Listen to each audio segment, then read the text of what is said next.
It's all on Jerry about to check out how Roman Reigns will create a new Bloodline 2.0 in WWE. This video is about WrestleMania. I heard a rumor recently, I seen it on, I think on Twitter, somewhere, that Roman Reigns, that they're planning, WWE is actually planning to have Roman Reigns bring in a new set of family members, or quote unquote people that could be family members that could be stronger than blood, to be a part of the bloodline, man. So we about to hop into the video and see how WrestleMania breaks it down and how Roman Reigns will create a new bloodline 2.0. Let's go. Is the bloodline finished? Well, it certainly looks that way. It looks like it. Also split from Roman Reigns and Solo Sikoa on the 16th June. That tag team match is going to be lit looks can be deceiving. This weekend. A new group may emerge from the ashes stronger than its predecessor. Join us now as WrestleMania looks at how Roman Reigns can build the bloodline 2.0. Be sure to subscribe and hit that notification bell for daily wrestling videos, and follow us on Facebook for exclusive lists. Also check out our new channel, WrestleMania Shorts.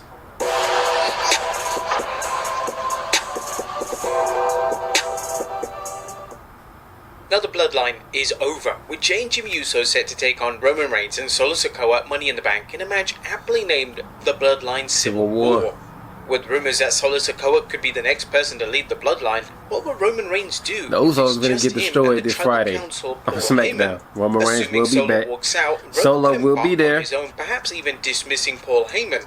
Nevertheless, Reigns has another option: rebuilding the bloodline from the ground up again. While that idea may seem ludicrous, two factors make this a possibility. The first is the abundance of wrestlers in the Anoa'i dynasty who can join the head of the table. The second is wrestling's history of factions rebuilding after the loss of one or more members. Pro wrestling is full of instances of famous factions losing members only to come back stronger than ever. NWO. Four Horsemen fans will remember Ole Anderson leaving the original lineup only to be replaced by Lex Luger. Luger was eventually replaced by Barry Windham, leading to the lineup many Horsemen fans consider the best in the group's long history.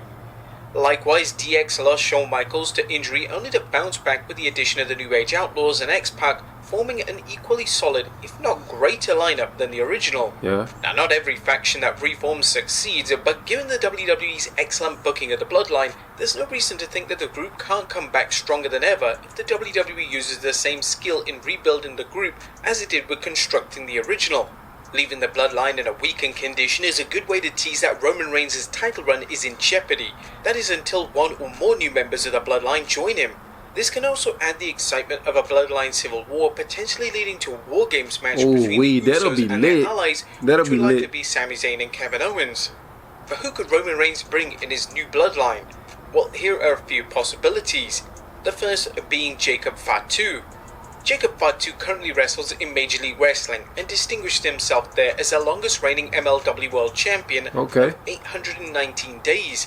Jacob is the son of the Tonga Kid, aka Tama, and had no interest in the grappling game until he saw his cousins Jey and Jimmy Uso wrestling. Wow. Ironically, while the Usos were often referred to the Uso Penitentiary, Jacob was incarcerated at the time, serving time for robbery. Unlike his cousins, Jacob Fatu is double tough and has earned the nickname the Samoan Werewolf for his ferocity.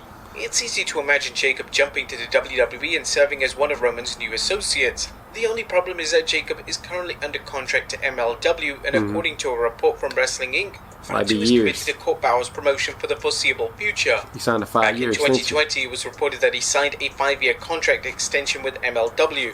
While Fatu could act for a release, the WWE is unlikely to press the matter, as MLW is currently suing the WWE, with part of its lawsuit alleging that WWE has tampered with MLW wrestlers under contract. The next is Lance Anoa'i. 31-year-old Lance Anoa'i also works in MLW. Lance is the son of Samu and currently holds the MLW World Tag Team Championship with Tongan wrestler Juicy Fanu. Lance, Juicy and Jacob have their own faction, the Samoan SWAT team, which is running roughshed in MLW. So like Jacob Fatu, Lance signed a multi-year deal with MLW, which likely will keep him from heading to the WWE short of a buyout. But those are the possibilities, but what about the more likely members? While MLW appears to have Jacob and Lance locked down to contracts, there are 3 other members of the Anoa'i dynasty that could align with Roman Reigns. The first is Zilla Fatu. 27-year-old Zilla Fatu is the son of WWE superstar Umaga. Zilla began training with Booker T's Reality of Wrestling promotion in December 2022 and is scheduled to work his first match on 15th July. While Zilla might seem too inexperienced to compete on the main roster, he could serve a role as Roman's bodyguard, giving him more time to train until WWE officials feel he's ready to rumble. Depending on his status, the WWE may even put him into the ring sooner rather than later, working to protect him in tag matches. The next is Manu, aka Alpha Anawahi.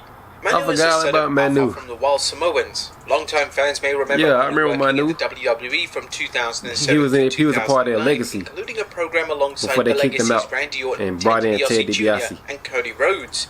The 38-year-old grappler has stayed busy on the independent circuit and currently owns the Battlefield Pro Wrestling promotion. Manu has the look and skills to fit right in alongside Roman Reigns and can help round out any new group. And the other is no stranger, as it could be Rikishi. While Rikishi's in-ring days are the thing of the past, the 57-year-old WWE Hall of Famer would fit in well as an elder statesman guiding the new version of the Bloodline. The dramatic possibilities are plenty. First, Rikishi's allegiance to Roman Reigns rather than his sons Jey and Jimmy Uso could create some sensational storytelling, especially if Rikishi eventually decides to side with Jey and Jimmy. Second, Roman might bring in Rikishi in order to have someone from his family share their experience, a situation which could lead to jealousy from Roman's tribal counsel Paul Heyman.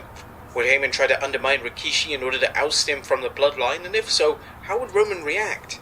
Rikishi has weighed in several times about Bloodline business via social media, which suggests he may be preparing to share his wisdom with Roman Reigns.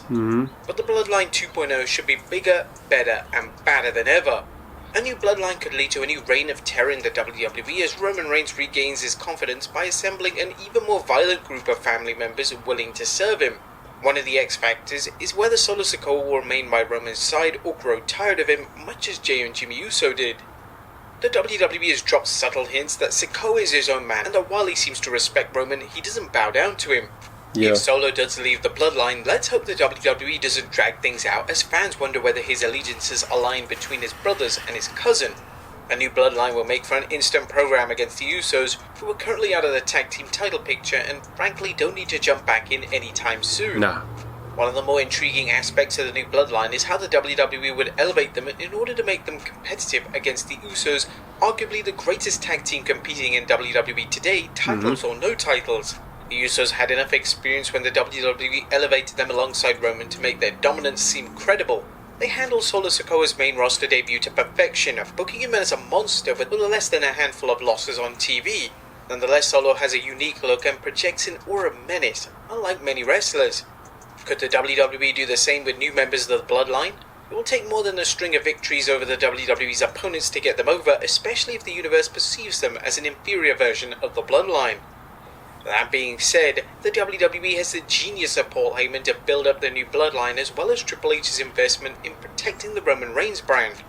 Let's give the WWE the benefit of the doubt and see where Bloodline 2.0 could lead in 2023 and beyond. As mentioned, the first program would be a Bloodline Civil War, which could easily last until Survivor Series. This can not only entertain the WWE Universe, but put Roman Reigns' title defenses on the back burner, saving the WWE from needlessly sacrificing more top stars to Reigns.